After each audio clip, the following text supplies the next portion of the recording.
Huwag puro adobo, subukan mo ang reseping ito. Sarsa pa lang, ulam na. Mag-isa lamang ng luya.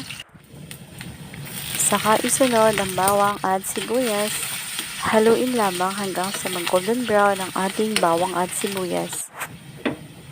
Saka ko nilagay ang manok. Saka ko nilagyan ng oyster sauce, soy sauce, at konting tubig. Saka ko tinakpan para mas madaling lumambot.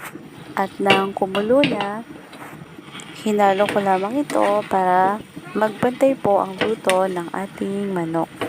Tinakpan ko ulit hanggang sa maluto at lumambot ang manok. Kapag natuyuan na at mas gusto nyo ng mas malambot, magdagdag lamang ng tubig, takpan at saka pakuluin.